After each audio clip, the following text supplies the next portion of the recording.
Tudo bem, pessoal? Voltei aí, como eu prometi. Agora, na sequência, eu vou bater algumas questões aqui da prova da Defensoria Pública da União, que caiu no STJ, né? E aí, além de comentar as questões, que é lógico, é importante saber o que é que foi cobrado, eu vou tentar explorar alguns temas aqui para dar uma direcionada para quem está aí, uma dica mesmo. Não é para ninguém ficar desesperado, ninguém ficar triste, né? É importante que na reta final da prova, principalmente no sábado, a prova agora vai ser domingo da DPU, o importante é a pessoa estar tranquila, estar calma. Eu sempre digo para meus alunos uma coisa que deixa a pessoa mais tranquila. Meu amigo, é o seguinte, você, o que você estudou é o que vai cair. O que você não estudou não vai cair na prova. Então a parada é meio assim, não é soberba não, mas é para você chegar confiante na prova, entendeu?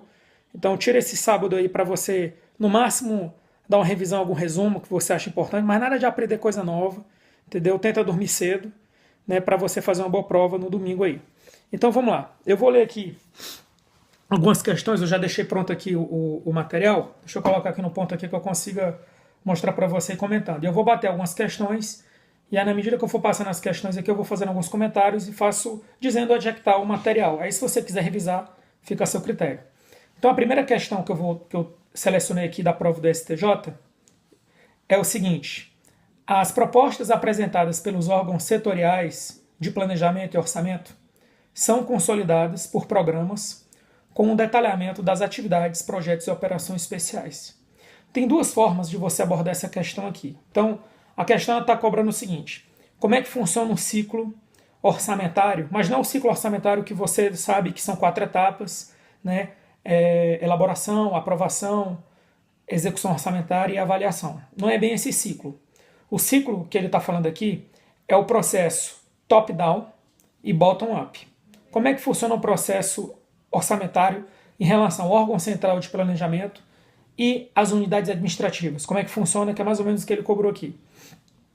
Inicialmente, já adianto que o vídeo vai ser um pouco longo, porque eu vou bater várias questões e vou dar várias dicas, tá? Só para adiantar. Não vai ser uma coisa tão curta, não.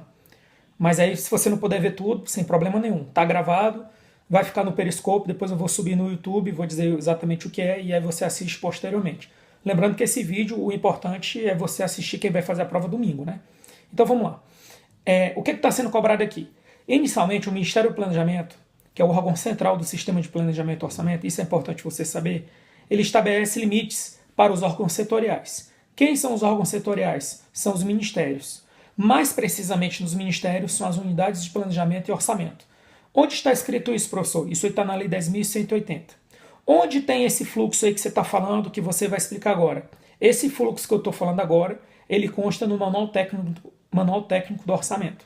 Então, no Manual Técnico do Orçamento, tem um fluxozinho lá, certo? Um passo a passo, que vai desde o Ministério do Planejamento até as unidades administrativas, depois volta para o planejamento e depois vai para a Casa Civil e depois o presidente da República envia para o Congresso Nacional. Então, voltando. O órgão central de planejamento, ele estabelece limites para os órgãos setoriais. Os órgãos setoriais recebendo a proposta setorial, o limite da proposta setorial, dentro do órgão setorial ele subdivide em propostas das unidades orçamentárias, estabelece os limites e as unidades orçamentárias recebem esses limites. A partir daí, as unidades orçamentárias descentralizam os limites para as unidades administrativas. E aí as unidades administrativas pleiteiam o que elas desejam, dizem se aquele limite é ou não factível, devolve para a unidade orçamentária. E aí vem o mais importante: a unidade orçamentária é responsável para consolidar a proposta orçamentária. É meio óbvio isso aí, mas isso pode cair na prova. Depois, com esse conjunto de propostas orçamentárias, isso é enviado para o órgão setorial, que consolida a proposta setorial. E o conjunto de propostas setoriais que são formalizadas pelos ministérios, esse conjunto, é encaminhado para o órgão central de planejamento. E o que está sendo cobrado aqui nessa questão? Deseja saber se as propostas setoriais, quando elas sobem para o órgão central, se elas são detalhadas pela classificação programática. E dentro da classificação programática da despesa, ele cita aqui programa, atividades, projetos e operações especiais. Então, sim, é verdade, por isso que a questão está certa. A segunda abordagem que você poderia matar a questão é: será que quando a LOA é publicada, a classificação programática ela inclui programas e ações? Porque lembre-se que atividades, projetos e operações especiais são tipo de ações. É uma outra forma de você também acertar a questão. Beleza? Então, resumindo, cuidado na prova que pode cair tanto esse fluxo que eu te passei, quanto pode cair essa ideia se a classificação programática ela vai até onde na hora que a LOA é publicada. Então, na hora que a LOA é publicada, a classificação programática ela inclui programa, ação, subtítulo. Vou dar uma dica aqui que tem relação. O plano orçamentário, que é um quarto nível da classificação programática, ele só existe no sistema CIOP e no CIAF. Ele não existe na LOA publicada, tá bom? Uma dica aí para você. Vamos agora para a segunda questão. Se um cidadão efetuar um pagamento ao Tesouro Nacional, que embora seja devido, ou seja, é um pagamento devido, ainda não tenha sido previsto na Lei Orçamentária Anual, esse ingresso financeiro será classificado como receita orçamentária? Aí, para quem viu a dica do Periscope 3 de orçamento público, foi a dica que eu fiz ontem e ela já está caindo, mas aí quem perder consegue ver no canal do YouTube. Quem viu a dica ontem viu o seguinte: meu amigo, você quer acertar qualquer questão de receita e despesa extra-orçamentária? Grave a dívida flutuante. Quem é a dívida flutuante? Restos a pagar, serviço da dívida a pagar, aro, depósito, papel moeda. Aí eu te pergunto, nessa historinha que eu contei aqui, o cidadão faz um pagamento ao Tesouro Nacional. Eu usei um desses 5 nomes? Sim ou não? Não. Se entrou dinheiro e eu não usei esses 5 nomes, isso é uma receita orçamentária, gabarito, certo? Vamos para a próxima questão. Se determinado estado... Então, essa é a dica. A dica é tanto essa questão de você saber receita e despesa extra-orçamentária. Eu repeti a dica de ontem de forma mais breve, mas quem quiser se aprofundar é só ver o vídeo de ontem. Que está no YouTube também, caso caia. Se determinado estado assinar contrato com empresa privada, prevendo a prestação de garantias, contra garantias financeiros, por parte do ente público, a vinculação de uma parcela da receita, oriunda do Fundo de Participação dos Estados para essa finalidade, poderá ser feita sem que haja desrespeito ao princípio da não vinculação dos recursos. Isso aqui é legal. Primeira coisa, o que diz o princípio da não afetação ou não vinculação? Em regra, é vedada a vinculação de receita de impostos para determinados tipos de despesa e para órgãos ou fundos. Essa é a regra geral. Mesmo para essa regra geral, tem 5 exceções. Quais são as 5 exceções? Despesas com saúde, despesas com educação, despesas com atividade da administração tributária, transferências constitucionais, que é o que ele traz aqui, de certa forma, e garantia às operações de crédito, garantia às aros e depois a operação de crédito. Então, o que é que eu tenho para te dizer? Obrigado aí, Rosana. O que é que eu tenho para te dizer? Eu tenho para te dizer o seguinte. Aqui ele traz uma situação, então vou explicar a situação de novo. Um Estado faz um contrato com a empresa privada. E aí o Estado faz contra garantias à empresa. Dica número 1. Que o único ente que pode exigir contra-garantia é um ente para o outro. Vou dar um exemplo. Se um Estado for pegar um empréstimo, a União garante o empréstimo junto ao banco. E a União exige uma contra-garantia do Estado. Se o município vai pegar um empréstimo, o Estado garante o empréstimo do município junto ao banco. E o Estado exige contra-garantia ao município. A questão já começou torta aí, já está errado. Segundo, a única contra-garantia que pode ser exigida, uma das contra-garantias que pode ser exigida, de fato, é o Fundo de Participação dos Estados, mas a questão já estava errada pelo que eu falei antes. Agora, o Fundo de Participação dos Estados e municípios pode ser usado. Agora, quem pode exigir essa contra-garantia? A União ou o Estado? A União pode exigir como contra-garantia o FPE dos Estados ou o FPE dos municípios, e o Estado pode exigir como contra-garantia o FPM dos municípios. Tá bom? Então, não existe de garantia contratual direta ao banco de Fundo de Participação dos Estados. Não pode. Nesse caso, a contra-garantia tem que ser via imposto. Então, isso já caiu na prova do SESC, tá? É uma questão antiga, é uma questão que eu uso na minha sala de aula, mas a questão é a seguinte. Se o município for prestar uma garantia a um banco, devido a um aro, nesse caso, ele pode ofertar como garantia os impostos a receber? Resposta, certo. Mas poderia colocar Fundo de Participação dos Estados? Não, porque a Constituição não permite isso. Vamos para a próxima questão aqui. E aí, pessoal, tá dando para acompanhar? Tá muito rápido? Tá normal? Porque Lembrando que é um negócio meu caseiro, né? Mas assim, eu acho que é legal porque a gente consegue passar uma mensagem mais de tranquilidade para as pessoas que estão na reta final aí. Lembrando, sem crise, se você não sabe, meu amigo, não vai cair. Se você sabe, vai cair o que você sabe na sua prova. Isso é uma pessoa altamente confiante, né? É assim que tem que ser. Vamos lá. Vamos para a próxima questão aqui. A classificação da receita pública por esfera orçamentária objetiva definir se o gasto será executado diretamente pela União ou se será transferido para outros entes da federação. Isso aqui já caiu em várias provas e é uma questão que é bem batida, que é o seguinte, ó. Esfera orçamentária serve para quê? A esfera orçamentária serve para dizer se a despesa é do orçamento fiscal, seguridade social ou investimento. Simples assim. Aí eu já vou te dar uma dica. Você que está fazendo a prova para contador, então você tem que dominar isso que eu vou te falar agora.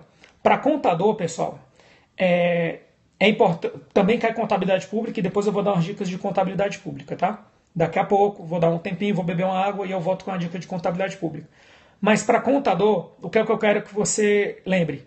Existe um negócio chamado quem usa integralmente e quem não usa integralmente a contabilidade pública. É só um pit stop aqui. Quem usa integralmente a contabilidade pública, de corpo e alma? Orçamento fiscal e orçamento da Seguridade Social. As entidades que estão no orçamento de investimento, elas aplicam parcialmente a contabilidade pública. Se elas aplicam parcialmente a contabilidade pública, elas aplicam 100% o quê? A contabilidade societária, que é da Lei 6.404. E por que eu estou te falando isso misturando com essa questão que eu estou trazendo de classificação por esfera orçamentária? Na classificação por esfera orçamentária, isso, empresa estatal dependente. Empresa estatal dependente integral, empresa estatal independente parcial. Então, quem aplica parcialmente a contabilidade pública, que são as empresas estatais independentes, elas seguem integralmente a Lei 6.404. Agora, o que já caiu em prova que é bom você saber? Já caiu numa prova querendo saber se as entidades, se as despesas do orçamento de investimento possuíam alguma classificação oficial orçamentária. Você marcaria o que nessa questão? Certo ou errado? Resposta: certo. Por quê? Porque existe a classificação orçamentária por esfera e a classificação orçamentária por esfera tem o código 30 e o código 30 é orçamento de investimento. Gostou dessa dica? Isso já caiu, pode cair de novo na sua prova. E por que essa questão está errada? Porque ela está dizendo que a esfera orçamentária que diz os tipos de orçamento diz se o gasto vai ser feito diretamente pela União ou por outros entes. Quem faz isso, pessoal, é a classificação da natureza no terceiro nível denominado modalidade de aplicação. Então, recapitulando, o que é classificação quanto à natureza? Natureza é uma das 9 classificações oficiais da despesa. Então, a gente trabalhou aqui com duas: classificação por esfera orçamentária e classificação quanto à natureza.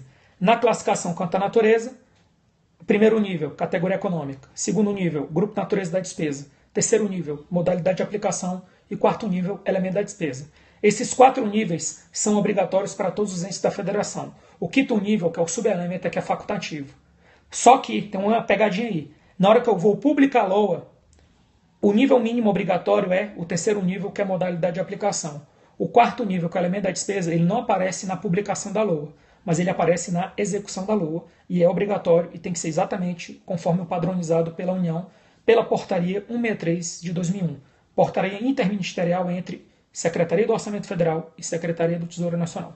Vamos seguir. Essa aqui é boa também. As ações executadas por diversos órgãos, sem contemplar as especificidades dos setores aos quais essas ações estão vinculadas, devem ser padronizadas pelo critério multissetorial. O que é que eu tenho? Na União também é facultativo. Muito bom. Na União também é facultativo. Você está certíssimo, Jader. Agora vamos lá. Mas na União, apesar de ser facultativo de acordo com a norma, só para te dizer, no estágio do pagamento, a União sempre detalha o subelemento. Mas isso é uma coisa que não deve ser cobrada em prova. É uma coisa mais da prática, né? Mas sua pergunta procede. Para fins de prova, o quinto nível, que é o subelemento, é facultativo. Pessoal, aí é nessa questão. Aí eu estou aqui com o MTO aberto, que tem exatamente os 3 critérios de ações padronizadas. O primeiro critério é o critério setorial, o segundo critério é o multissetorial e o terceiro critério é o da União. Isso que ele falou aqui na questão, que ele disse que é o multissetorial, na verdade, é da União. Então, o setorial é quando você tem uma ação padronizada no âmbito do mesmo órgão. O multissetorial é quando você tem uma ação padronizada de diversos órgãos, mas que tem um tema em comum, tem uma temática padrão. Por exemplo, você quer o Projovem. O Projovem é uma ação padronizada, é um tema que é qualificar os jovens, né, para o mercado de trabalho. E o Projovem, ele é executado por mais de um ministério. Então, tem o Ministério do Trabalho e Emprego e tem a própria Presidência da República. E quando você tem ações padronizadas em diversos órgãos, mas que não tem um tema específico, por exemplo, pagamento de pessoal, esse é o critério da União. Então aqui, nessa questão, foi dito que seria multissetorial, quando na verdade seria o critério da União. Então fica atento, porque isso já caiu em prova no passado, voltou a ser cobrado nessa prova de contador para o STJ. Então, para quem chegou aí depois, pegou o carro em movimento, né? A gente está trabalhando aqui com a questões que caíram na prova de contador do STJ, visando o concurso de contador da DPU, que vai acontecer agora no domingo. São poderes, né, o judiciário, defensoria pública, o salário muito próximo, o nível de dificuldade também é muito próximo. Então eu aposto que as questões vão ser nesse mesmo nível. Aqui tem uma questão bem fácil que diz o seguinte: atualmente o PPA organiza-se em categorias denominadas ações. Olha, fácil. Sabe por quê? O PPA, ele não tem ações. Ações representam o nível operacional. E o PPA, ele trabalha, sim, Ronaldo, quando tiver mais ou menos faltando 1 ou 2 semanas para o IBGE, faço as questões. Me acompanhe, compartilhe com seus amigos, né? Não tem problema nenhum. É bom você passar e seus amigos passarem também, né? Não guarde só para você, não. O meu livro, o único livro que está atualizado meu, Cris, é o meu de discursiva. O livro de objetivo está desatualizado. Mas eu estou terminando meu doutorado e aí na sequência eu vou voltar a carga total nos livros. Fica tranquilo. Estou terminando meu doutorado agora nesse primeiro trimestre, tá bom? Vamos continuar aqui. Então o PPA, ele diz o seguinte: o PPA, você não tem parte operacional no PPA. E dentro da classificação programática você tem programas, ações e subtítulos. As ações representam o elemento operacional e você só vai encontrar na LOA. No PPA, no atual PPA, inclusive o novo, já que já saiu, que pode cair na prova, talvez não possa cair porque ele acabou de ser sancionado essa semana e publicado essa semana.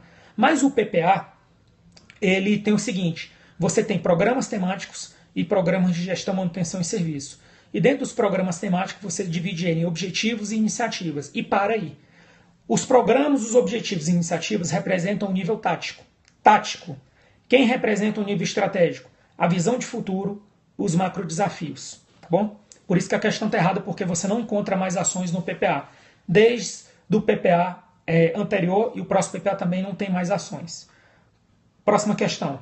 A lei orçamentária anual deve definir o montante da reserva de contingência em percentual da receita corrente líquida, bem como a sua forma de utilização. Isso aqui é uma questão batida, mas eu vou aproveitar para fazer uma revisão. Isso aqui é uma atribuição da LDO. E aí, uma questão boa de cair em prova, considerando o seu edital também, quais são as atribuições da LDO? Então, eu sempre digo para meus alunos em sala de aula, né? Eu gosto muito de sala de aula. Eu adoro fazer esses vídeos e tal, mas eu acho que é na sala de aula que realmente a gente consegue, no dia a dia ali, capturar e saber se o aluno realmente está conseguindo entender o que a gente está falando, delinear uma linha de raciocínio. Então eu uso muito quadro, aqui eu dou aula em Brasília, basicamente no GPP, porque realmente eu tenho aula quase todo dia aqui, né? Quase todo dia não, mas assim, pelo menos 3, 4 vezes na semana. Então assim, a gente vai se moldando, vai tentando entender a questão do aluno, onde é que ele está tendo dificuldade. A gente tem um feedback imediato, isso é muito precioso para mim. Eu prezo muito por isso. Então, quais são as atribuições da LDO na Constituição e quais são as atribuições da LDO na LRF? Por quê? Porque isso é o que mais cai em prova. Então aqui é uma revisão. Quais são as 4 atribuições da LDO na Constituição Federal? Dispor sobre metas e prioridades da administração pública federal, inclusive despesa de capital, essa é a primeira. Orientar a elaboração da LOA, essa é a segunda. A terceira seria dispor sobre alteração na legislação tributária. E a quarta, dispor sobre a política de aplicação das agências financeiras oficiais de fomento. Essas são as 4 atribuições da LDO na Constituição. Quais são as 4 principais atribuições da LDO na LRF? Dispor sobre o equilíbrio entre receita e despesa. Seria a primeira. Segunda, dispor sobre critérios de limitação de empenho. Terceiro, dispor sobre... você me deixou sem graça aqui, Cris. Eu vou tentar recuperar o raciocínio. Dispor sobre normas de avaliação, normas de custos e normas de avaliação de programas. E, por último, dispor sobre transferências para entidades públicas ou privadas. É isso. Vamos para a próxima questão, próximas questões. Aqui diz o seguinte, é vedado, aqui ele pergunta assim, de acordo com as normas básicas da LRF e processo licitatório, julga os itens próximos. Vamos lá. Isso aqui é uma questão batida de prova também, que eu vou falar agora. Ó. Os atos que provocam renúncia de receita somente poderão... Tem um intruso aqui no grupo aqui, algum estrangeiro. Deixa eu ver se eu...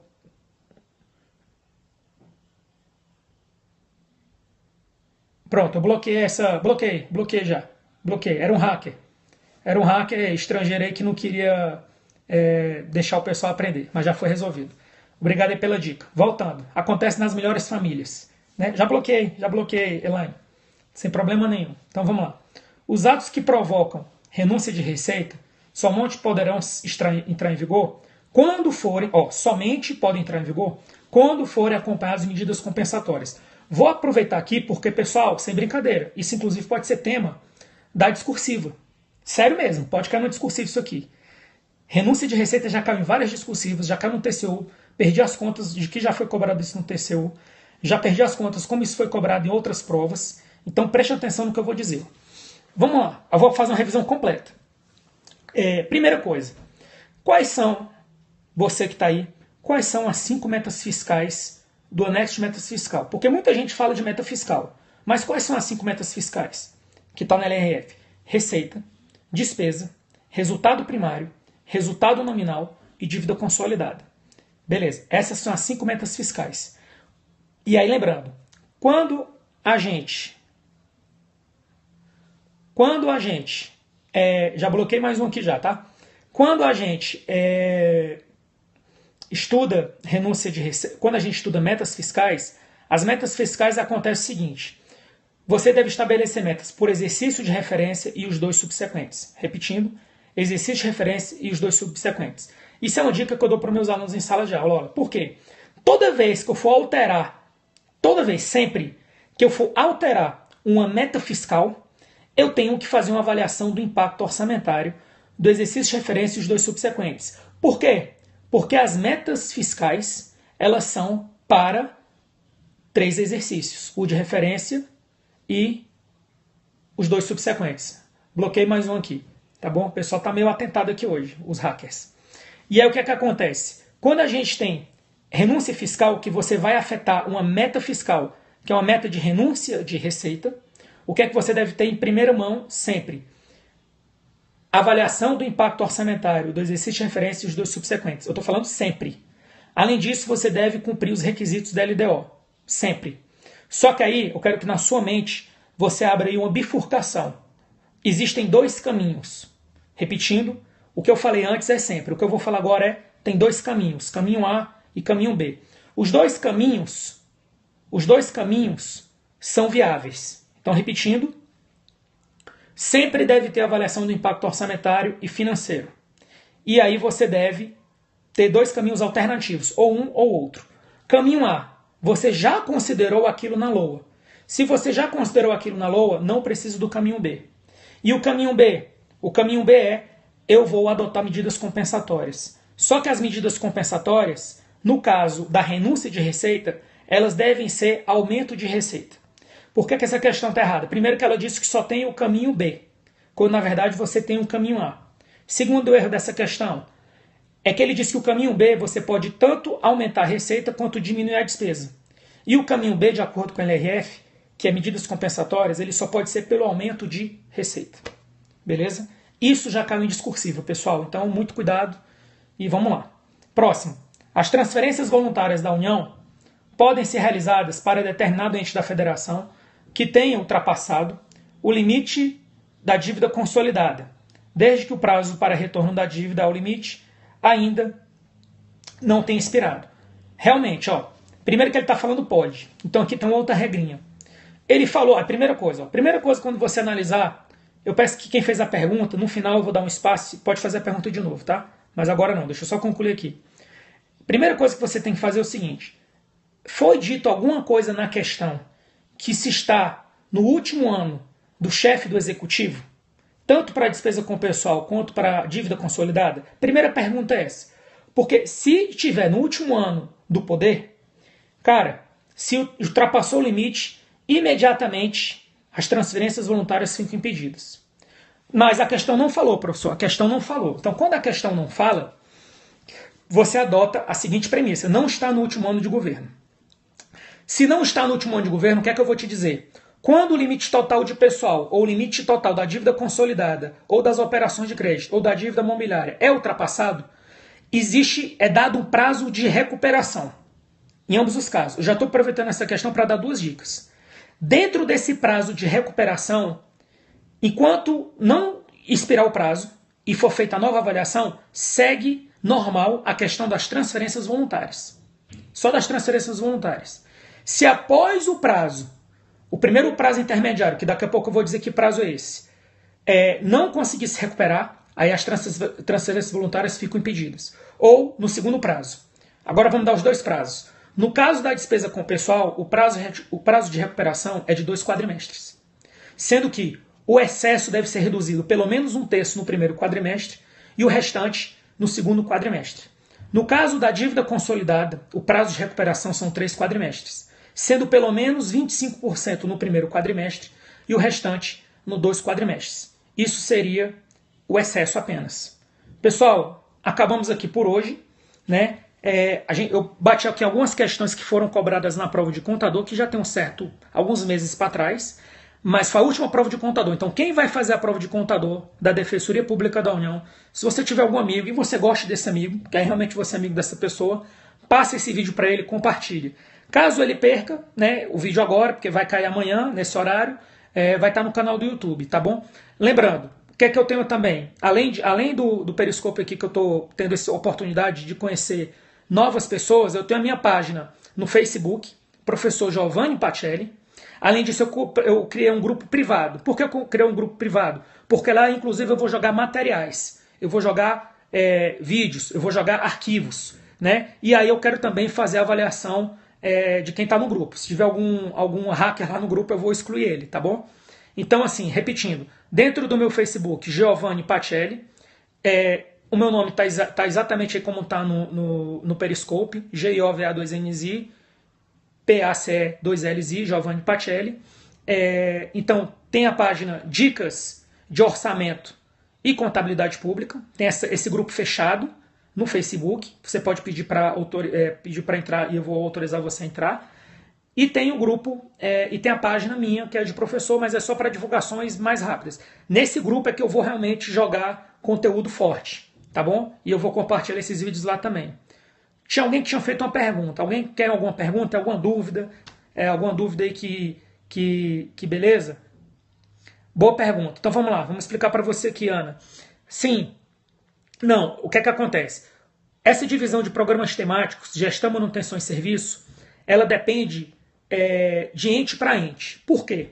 Porque não existe, até hoje não existe a lei complementar 165 do parágrafo 9º, inciso 1, que diz que uma lei complementar estabelecerá conteúdo, metodologia, elaboração, forma de publicação, datas e vigência de PPA, LDO e LOA. Essa lei não existe. Como essa lei não existe, essa lei complementar, a Lei 4.320 foi recepcionada. Então isso seria uma norma geral. Como o orçamento é uma competência concorrente, quando a União se omite nas normas gerais, deixa eu ver aqui. Beleza, daqui a pouco eu respondo para você. Como você não tem a norma geral, os estados podem ter normas específicas suplementares. Então, essa nomenclatura de programa temático, gestão, manutenção e serviço, ela pode variar a cada 4 anos no governo federal. Sua resposta. E no âmbito dos estados e municípios, eles não precisam seguir isso. Por quê? Porque não existe a norma geral. Então, os estados podem exercer a competência plena. Essa é a resposta padrão. Pergunta da NAC aí. Não, você não precisa estudar todo o MCASP. No meu entendimento, você deve estudar basicamente o MCASP parte 1 e o MCASP parte 4 e o parte 5. O parte 2 e o parte 3 pula fora. Tá bom? Beleza, pessoal? Tamo junto. Passei os contatos aí da prova. Só uma pergunta, Wesley. A prova do TCE é agora ou no final de semana? É nesse domingo agora? Responde aí pra mim. Que eu posso dar uma dica mais específica. Não, então Wesley, não, tranquilo Wesley, tem tempo pra caramba ainda. Eu vou fazer uma dica aí mais pra frente, tá bom? Pessoal, eu peço que as novas perguntas entrem na página do Facebook, no grupo, postem lá as perguntas, que aí eu vou direcionando aqui os vídeos, tá bom, pessoal? Valeu, tamo junto.